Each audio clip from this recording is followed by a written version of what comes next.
Hola Kules, this is FCB Mumbai, the home of FC Barcelona in India. After a disappointing defeat away to Getafe 1-0, Barcelona initiated the Champions League campaign with a 5-1 demolishing of Hungarian champions Ferencvaros.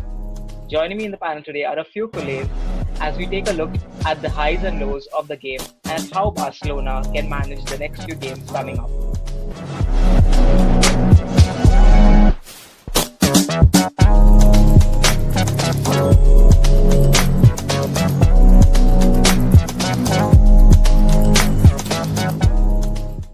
So joining me today on the panel are Shubham Bhatt, Saishnu, and once again our very own Rahul Chalke.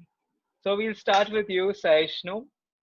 What were your first impressions about the game? We were playing at home, we were back in the Champions League, and we took on a side which were relatively weaker. Your first impressions? We had a good game when we played against Ferencvaros, although the defense was a little bit shaky in the first half and in the earlier parts of the second half, but we managed to control the game and apparently in the end our strength showed and we managed to win the game quite easily. Shubham, there were two Yes. players in the first half which really stood out, both of them youngsters in the Barcelona roster. One was Trincao on the right wing, one was Ansu Fati on the left wing. Your first impressions about these two youngsters? Yeah, man. Seeing Ansu Fati score just warms up every cooler's heart. He's like that. Uh, he's like that. He has become that player that we are starting to look up to. Uh, De Jong with his passing skill that he created that chance and that was like very cool finish to do. And then Trinka playing his natural position, we saw that our left flank was quite dead in terms of attack. But when we had a player with whose natural position is on the right flank, we saw some action on the match day. So that was good. Trinka was good. He could have gotten one more assist with that chance to the Ansu Fati Fati, miss. which was saved by the Hungarian goalkeeper. But yeah, both players were extremely good. They are setting up the season for us. Hopefully, it continues. Now Rahul, one of the So, players that got sorry, bol. listen. So, what I was saying is, we already know what Party is capable of. We saw that we've seen this throughout the last season as well as we are seeing now. I would like to talk about Trincao. Trincao was really, really good on the right wing. He was providing that flair that we were missing, and he gave a nightmare of a game to the Ferencvaros left back, that was Sivic. He never knew which way Trincao was going. He was cutting in or he was just dribbling past through. So I think it was brilliant. And as Shivam said, he could have got that assist as well had Ansu Fati finished. But then once again, Fati was brilliant. He was on the score sheet again, and not just him. There was another 17-year-old, that is Petri, who was also on the score sheet in the second half, who was assisted by Usman Dembele, who was back. So it was great. Basically, it was great watching our youngsters in Dembele, in Petri, in Dest, in Araujo coming in after PK's red card, in Trincao. So basically, I was very happy watching the game. And what I would like to talk about now is that red card against PK that will quite affect our journey as we face Juventus next in an away game. And yeah, so I would like to know your opinion, Jude. What do you think? How important is that? Right off the bat, I feel being a responsible senior player, apart from being one of the captains of FC Barcelona, that was very, very uncool from Gerard Piqué. I have to use professional terms here. So I don't think that was mature enough from a player of his stature and caliber. He I understand, when a defender requires to has that mentality of not conceding too many goals and getting a bit physical. But when you are in the lead and you know there's an important fixture coming up, you can't just do that. And I don't see any problems with the red card. By textbook, by definition, it was a red. It was a bit harsh, I feel, but it fit every definition of being a penalty and a red card. So, yep, it was Gerard Pique's fault. He deserved the red, and now we move on to the game with Juventus with Araujo and Longley. Hope they do well. And I'd also like to bring out another point regarding our attack. It wasn't just the youngsters. It wasn't just Trincao, Pedri, and Ansu Fati. Messi and Coutinho. We are forgetting that these two guys have been given the pseudonyms of magicians. Coutinho's form is absolutely amazing. Messi did his stuff as usual. I remember there was this one run he did from the right wing when Trincao was ahead of him. Trincao let the ball run and Messi just ran in, dribbled past, and ended up getting a penalty. That is what you pay $1 million to see. Messi in his prime form. I'd like Saishnu also to decipher that, moment when Coutinho provided that assist for Ansu Fati, when Messi came in and provided that assist for Dembele.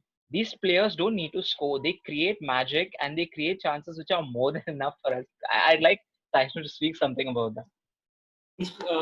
As you mentioned, players like Coutinho and Leo Messi, they don't need to score goals for to show their stature as one of the best in the game. They just need to create chances, and we have enough players in our attack. For example, Ansu Fati, Pedri, Trincao, and Dembele, who can take these chances, who are well capable enough to take these chances which are being provided by Coutinho and Messi. Shubham, what about you? I would say, once again, I would say I would go to the point of saying that Coutinho has been our best player this season. All the games that he has played, he has balled in the midfield. He has taken on defenses. He has played those through balls. I mean, after that Bayern loan, I think Coutinho has become a very mature player in terms of his gameplay. So yeah, moving on to Shabam, what do you think about it? Yeah, well, like people are saying here, like Messi said in his recent interviews, it's been a year that he is saying this, that he isn't obsessed with scoring no more. He is like he wants to do that playmaking duty. He wants to create more than score. So yeah, we saw him dropping today, creating those chances, making those amazing runs. And when the things weren't going our way, he took on the responsibility to create a breakthrough, like he always does. So that penalty that we got, that was like out of nowhere. 2, 3 touches and he was in the opposition box. Like they were puzzled what to do. Eventually they had to foul him. Otherwise it would have been a shot on goal as well. So yeah, Messi being Messi, we've like it's been a decade we are seeing this, like running out of superlatives on weekly basis is what Messi is. And Coutinho, yeah, the Bayern spell that has turned him into a really mature player. He's making good decisions. Maybe he's not playing with that monkey on his back. That 160 million price tag does not affect him anymore. He's playing more freely. He wants to prove the point that he wasn't uh, good enough, but he can do a lot better, and he has been doing that. So yeah, both of our magicians, they are doing their things. Let's reserve a moment now to talk about the incoming transfers, what we had, and how they're performing to the level we expected. Pjanic yesterday came on for Busquets. This is something a lot of culés, hardcore culés, even Boosie fans really wanted to see because let's face it, Boosie hasn't been at that level right now. Pjanic came on, and according to me, he played so beautifully. His passes were smooth. He held on to the ball well. He was moving like a swan through water. And the other transfer, Serginho Dest, he was literally toying with their defense. His runs, everything. So Shubham, a little bit more about that.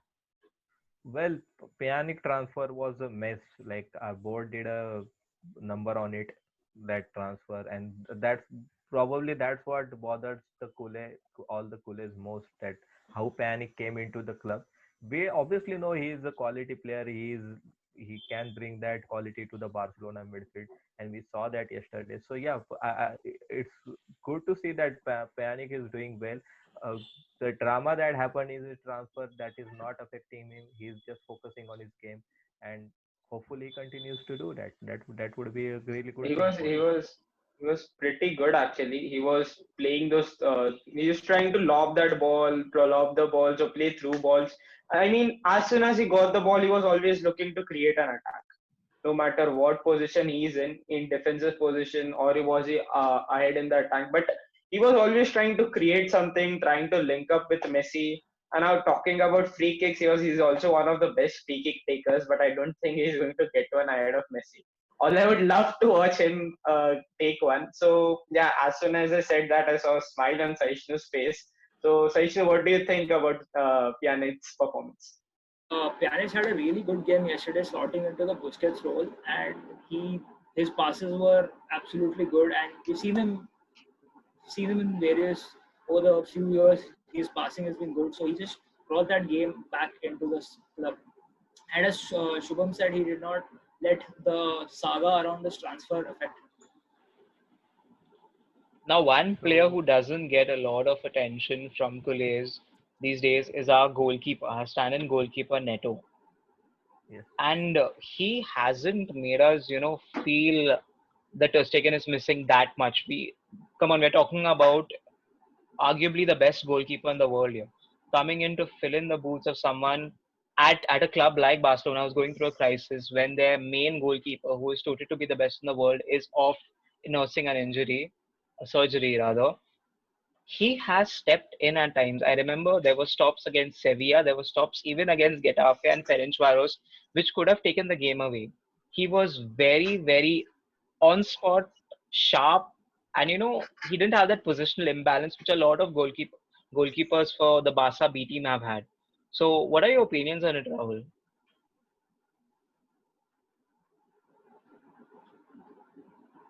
Exactly what I would like to point out that what Jude said is that he has exceptional positioning. His positioning is too good. That's the reason he never has to make a difficult save or something, because he's just where he has to be when the ball is going to come. So yeah, once again, Jude was on point as always. He is. Neto was exceptional, and yeah, we shouldn't ignore his contribution as well. Now, next is the Clasico. That's where fortunes change. That's where underdogs become heroes. That's where things happen. So yeah, I'm hoping that everyone steps up for the game. And don't worry, guys, we'll be having something special for the Clasico. Stay tuned for that. And I'll let Jude finish off the review. So, before we come up to the big Classico, let's just possibly have a preview to what we have. Our players Messi, Coutinho, Fati, Trincao, Pjanic, Frankie, Clement, Longley, Dest, PK, Roberto, Neto. I don't find any player in the starting 11 who had a bad game or an off game. I know the starting half was a bit slow, but everyone played perfectly. It's as if, the mood has been set that we're going to play a Classico against our arch rivals. Then we've got a big game coming up. It's all apart from PK's really annoying red card. I think they were all positives from this game, and Also yep, the now the scoreline. moods as for the scoreline. Yeah, if you remember in the previous video, I had predicted a 5-1 Manita, and I said it's going to happen. It did happen, unfortunately, in the Getafe game, but it did You happen in this predicted game. you predicted against Getafe. You Yeah. predicted that It against didn't happen. Getafe. It didn't Oh, happen, but happened over here. yeah, yeah, right. Let's pretend that's I mean, happened. Sagar is missing right now, but Sagar gave the perfect review. He said that he was predicting a 5-1 or final against Ferencvaros. So yeah, Yep, Sagar, against we miss you, Ferencvaros. and Also, that a was a big very shout out good to prediction. Tejas. Tejas predicted a 0-all draw, and that was a very close resemblance to the finish line. I Not would not not in our favor, but I would have been happy if that had happened. it is what it is. Okay, guys. So for everyone watching at home, especially all you coolies residing in Mumbai, do subscribe. Keep sending in your love, and keep your notifications turned on. Follow FCB Mumbai on every social media platform there is, because we've got something big coming up. We've got something special planned for all you Mumbai residing coolies for the Classico. A few hours to go in terms of days, around 48 hours, if I'm not wrong. The biggest club Yeah, game 70 in days. football. And we are excited. Saishnu and Shubham, how excited are you? Let's start off with Saishnu. Just getting into the Very. mood right now. It's obviously it's the Clasico, so it's a big game for all culés all around the world. Plus the fact that we have a new manager this season and we are kind of playing in a new style. So we've had some mixed results before the match, so it'll be a very exciting game to see players like Fati, Pedri, Trincao, for them to step up on the big stage. I mean, it's the Clasico. Whatever you do, you get recognized all over the world. Yeah, Shubham is I mean, smiling. like, I want to hear what he says. Well, Clasico has been more than a football match for a long time. Like it's been a while. It's to ideology, it's politics, and all that. But yeah, this is the moment where everybody wants to put on their best on display. Like let the world see what they are about. Get the bragging right for the next till the next match happens, and obviously like get the momentum of the season on your side. So yeah, Clasico play teams don't play for a draw; they play for 3 points and much more than that. So yeah, obviously pumped for it. Hopefully, we get to see the usual results that we have been seeing for the past decades and have fun. Rahul, now let's not forget. Let's get back to a bit of a historicity here. We've got a manager who was in a dream team, who knows what it was to play in the most hot moments of El Clasico when the heat between players was incredibly tensed because of the political situations. Back then, the footballing rules weren't as, strict now in terms of the protocols, the way the players have to behave. He knows what it brings to this game. Do you think there's something special coming up, brewing up within the mentality we'll be having for that game? I'll say I would, as I predict almost every game. I try to predict the proper score line or think what would happen. But come on, Jude, it's a Clasico. I can't really say what would be the mentality or what could happen or what could go wrong or right. That's what it is. So yeah, I would right now keep my emotions to myself. Obviously, I would want a huge score line or watch Ronald Koeman having a great first Clasico as a manager, the players performing well. So yeah, I am very pumped up for the Clasico, but I would be rather a bit conserved about it and not talk too much. Okay, guys, so there you have it. Another video from FCB Mumbai. We haven't yet reviewed the Clasico. Do watch our preview for the Clasico, which we'll be having shortly. And as promised, we promised to come up with something special. Do tune in for that as well. Till then, Miss Kalbasa, Mr. Catalonia, and Jai Hind. See ya, guys, in the next video.